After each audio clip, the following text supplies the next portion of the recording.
Prospecting, sabi dito, prospecting means to explore or find something of great value. Hindi kasi po pwede yung basta na lang kung sino mapasali mo sa ganitong negosyo. Hindi po eh. The reason kung bakit mahirap ma-prospect or maghanap ng right person, ang hinahanap kasi natin yung merong great value, no? For example, gold. Mahirap mahanapin yan. Okay? Silver. Kung bibilin mo naman, napakamahal. Diamond, oil, money. So lahat yan merong great value. Kaya medyo may kahirapan siyang hanapin. Don't expect na pag kayo po ay nagre-recruit na prospect, tamang tao agad yung nakukuha nyo, no? Hindi po eh. Kasi talagang kailangan mo mag-dig, no? Magpalalim ng paghuhukay para makita mo talaga yung right person or gold. Ibig sabihin, damihan mo talaga, no, ang pamamprospect. Iba po ang prospecting sa invitation, ha. Huwag yung paghaluin yan. Minsan kasi prospecting pa lang ginagawa mo presentation na, no, or ini-invite mo agad. Hindi po ganoon, no. Prospecting actually nakikipagkilala ka pa lang yan eh. Nakikipagkaibigan ka kagaya last time. So meron akong bagong naging kaibigan doon. Inad ko na naman sa aking messenger. Pero in-invite ko na ba? Hindi pa. Iba yung time para sa invitation. Nag-present na ba ako? Lalong hindi. Kasi nandun pa lang ako sa stage ng prospecting. Alright? So, naintindihan nyo ha? So, the 3 laws of fishermen. Sabi dito, number 1, ito, tandaan nyo, 3 lang naman to, go where the fishers are. Ha? Ang fisherman, pupunta yan kung saan merong isda. Hindi po pwede na pupunta yan sa basketball court. Walang isda ron eh. Kung nasaan ang mga fish, doon pupunta ang fisherman. Ayan ha. Fishermen go where the fishers are. It is in the ocean. In the network marketing business, fishers are everywhere. Yun ang maganda. Diba? Kahit saan ka pumunta, pwede kang manghisda ng prospect. All you have to do is learn the 3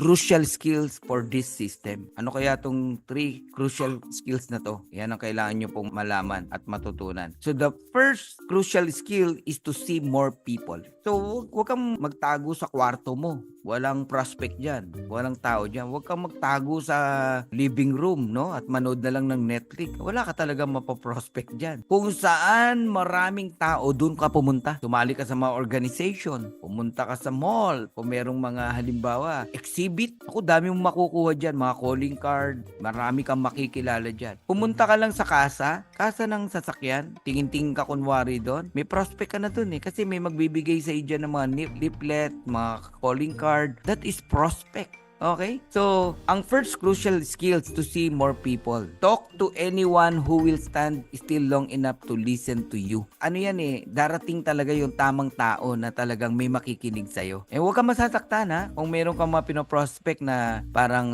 wala lang, no? Kasi nga pag naging habit mo na to, naging parang part na ng buhay mo, yung pamomrospect, wala ka nang pakialam kung hindi mo siya na prospect, kung hindi naniwala sa'yo, it's okay. Kasi ang prospecting lang naman, sinasabay mo kung ano ginagawa mo eh. Okay, the second is to see more people.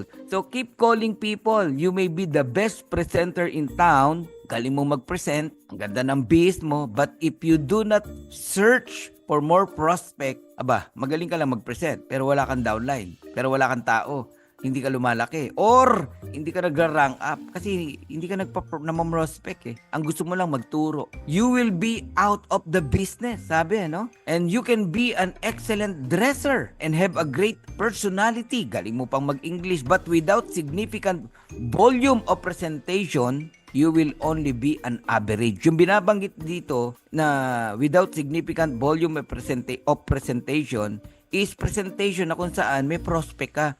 Meron kang kinakausap, meron kang pinipresenta na tao mo.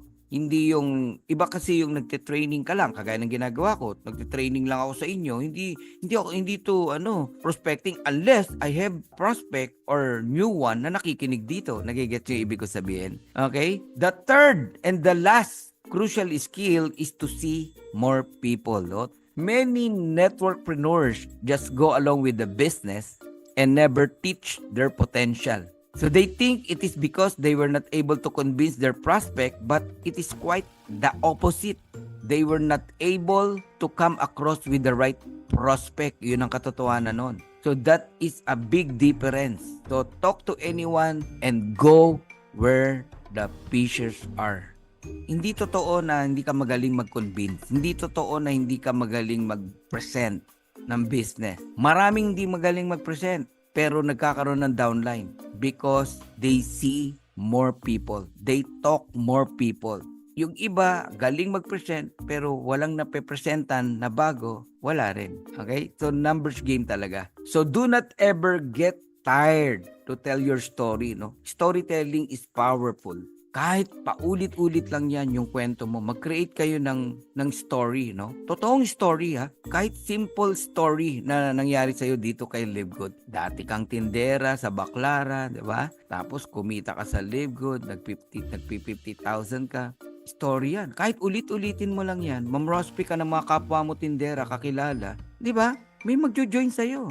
OFW ka, kwento mo yung buhay mo, lagi kang may utang sa amo mo, for how many years kang lagi na lang bumabali, umuutang, isang araw nagulat na lang yung amo mo, hindi ka na nangungutang, hindi ka na nanghihirap, at gusto mo na mag-for good. Bakit? Kasi binless ka sa Live Good. Okay? So, huwag kayong mapapagod magkwento ng inyong story until such time na meron talagang makinig sa'yo. Your residual income is in direct proportion to the number of people that you can enroll in your organization and become your business builders. Hindi pwedeng magsinungaling ang resulta. Whatever result you have, kagagawan yan ng sipag mo. Kung maliit ang resulta mo, for sure, konti lang ang na-invite mo. Konti lang yung pagod na ginawa mo. Pero kung malaki ang resulta mo, isa lang ibig sabihin nun. Talagang ginawa mo yung business ng totohanan.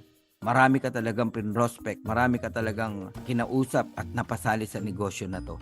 So, start with your warm list of prospect. Sino ba yung mga warm list mo, no?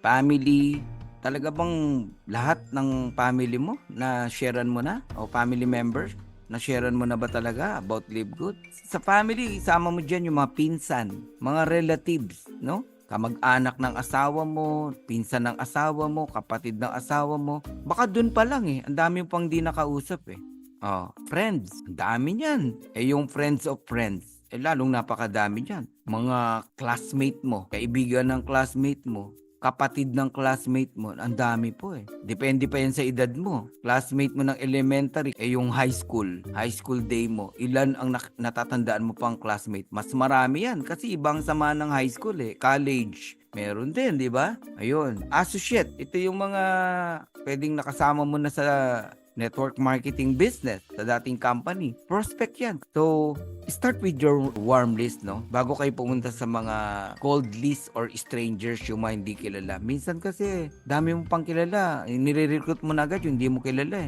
Merong iba, nagpa-flyering. Nung araw, no? Nung sa traditional business natin, talagang we do flyering. Pero ngayon, pwede rin naman. Pero baka pwede pong unahin muna natin yung close friend. Warm list muna. Okay? Before you try the cold list or strangers. Marami yan, strangers, kung gugustuhin mo talaga. So sabi rito, as the saying goes, the grass looks greener on the other side of the fence. That is where your prospect are. Ang dami niyan.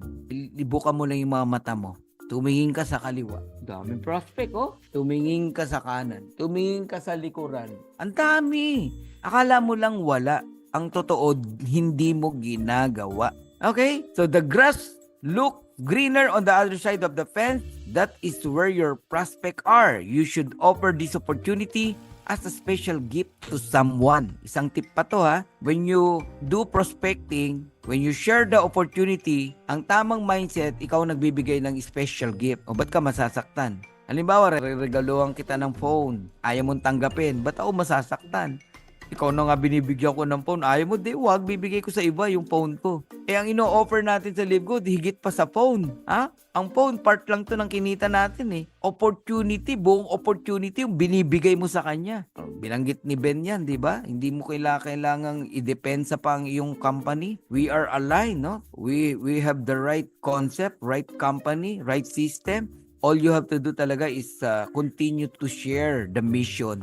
Huwag kang titigil. Share the goodness, the quality product, the affordable product, and the opportunity na pwedeng magbago ang buhay ng kahit sino. Ganda ng opportunity ng Live Good So, hindi daw natin kailangang makipagtalo pa kung kanino man.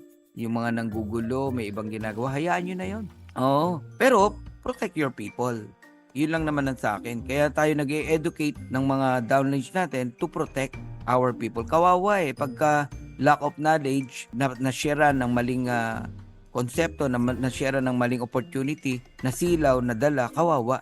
Pero kung na-educate mo yung tao mo, hindi basta yan makukuha. Kaya labanan din talaga ng pag-educate, no, sa mga tao. Pag ang tao mo talagang na mindset mo ng tama sa ating negosyo, nagkaroon ng clarity, no, sa Live Good, hindi yan mawawala. What do you mean, Coach Fernan? Ibig sabihin yung nawawala, walang clarity? Yes. Ibig sabihin yung nawawala, hindi talaga malinaw sa kanila ang Live Good? Yes. Oh, marami nakachamba lang Ba't ko nasabi nakachamba? Hindi na maulit yung na-achieve niya doon pa lang makikita mo. So, ibig sabihin, hindi clear talaga. Maring ano lang talaga, pera lang ang focus, no? Hindi malinaw sa kanila yung long-term business talaga sa isang ganitong negosyo. Importante yan